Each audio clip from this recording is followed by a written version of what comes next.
Bao with a big triple. Mga ka-express, pagkatapos ng mapait na pagkatalo kontra Chinese Taipei, hindi nilang galit kundi paghiyaw ng pagkabigo ang naririnig mula sa mga Gilas fans. At ngayon, bago pa man magsimula ang laban kontra New Zealand, isang malinaw na mensahe ang ibinato ng buong bayan. Coaching staff, ayusin na to. Redemption time na. Hindi pwedeng maulit ang 17-point deficit sa unang quarter. Hindi pwedeng basta mag-panic mode ulit. Hindi pwedeng mawala ng direksyon ang team sa harap ng mas mabigat na kalaban gaya ng New Zealand. Kung gusto ng Gilas na manatiling buhay sa Asia Cup, kailangang magbago hindi lang ang laro, kundi ang mindset. Kaya ang panawagan ng mga fans ay simple pero matindi. Maghanda, mag-adjust at ipaglaban ang dangal ng bansa. May talento ang Gilas. Nariyan sina Justin Brownlee, Dwight Ramos, AJ Edo, Junmar Fajardo at marami pang iba. Pero ang pagkatalo sa Chinese Taipei ay nagpakita na kahit gaano kagaling ang mga players,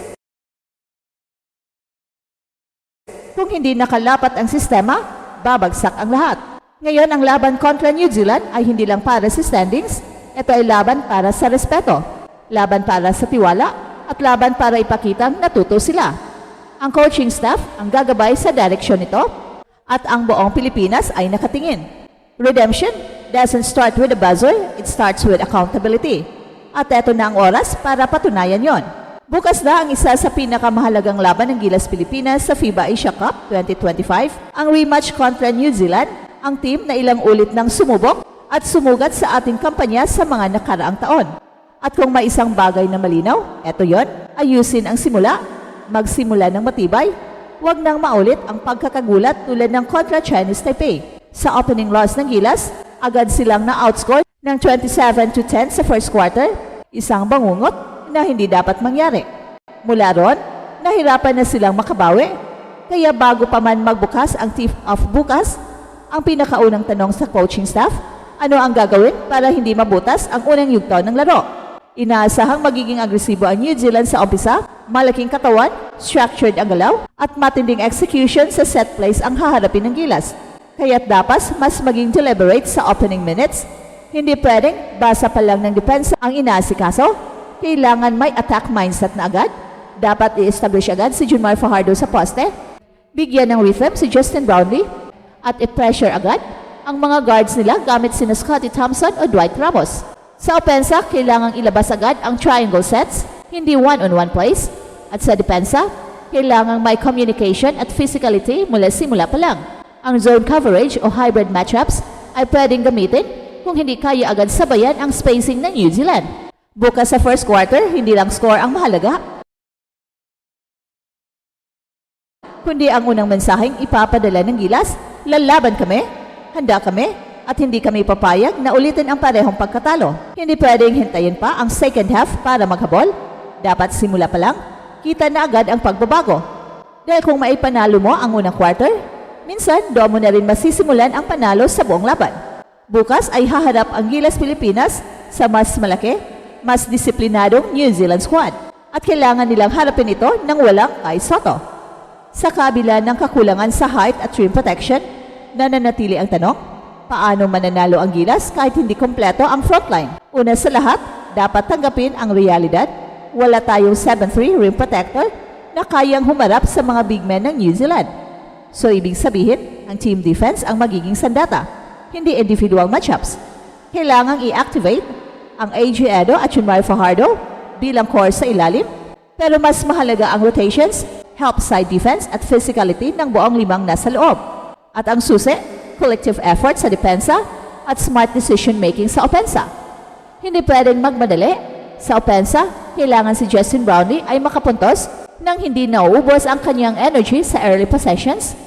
Ang spacing at ball movement ang dapat magbukas ng tira, hindi force shots. Si Dwight Ramos, Chris Newsome, Seiji Perez at Calvin Oftana ang kailangang mag-step up bilang support scorers at facilitators. Sa depensa naman, kailangang mas maaga pa lang ay ma-detect ang pick and roll action ng New Zealand. Malaking bagay kung ma-hedge agad ni AJ Edo ang screener at makatulong si Justin Brownlee sa weak side. Hindi natin kayang sumabay sa taas, pero kaya nating pumigil sa flow kung mabilis ang rotations at communication. Kailangan din kontrolin ang tempo. Huwag nating hayaan na maging half-court battle. kung saan lamang ang New Zealand sa laki at spacing. Kung makatakbo ang Gilas, lalo na sa transition offense mula sa live ball stops, mas lalaki ang tsansa. Dito magiging mahalaga ang aktibong kamay sa passing lanes, aggressive closeouts, at maagang pag-control sa rebound. At higit sa lahat, kailangang maglaro ang Gilas ng may disiplina. Hindi pwedeng ulit-ulitin ang 16 turnovers na nakuha ng Chinese Taipei. Hindi pwedeng basta tumira sa unang sulyap.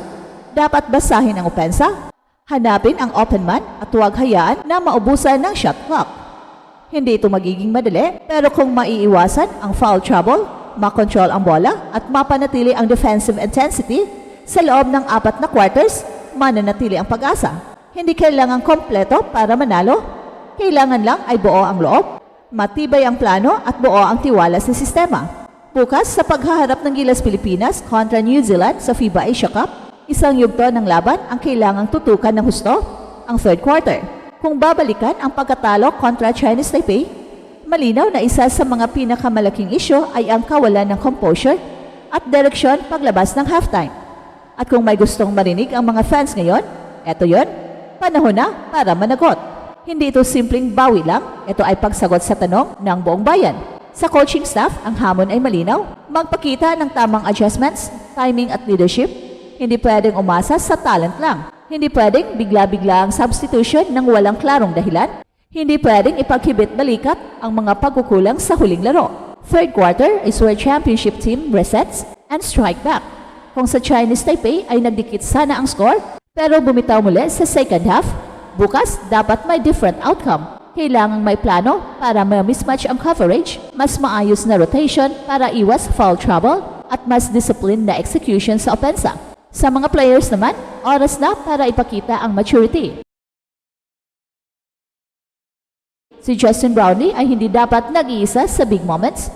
Kailangan ng support scoring mula kina Dwight Ramos, Chris Newsome, Calvin Oftana, si Sergio Perez.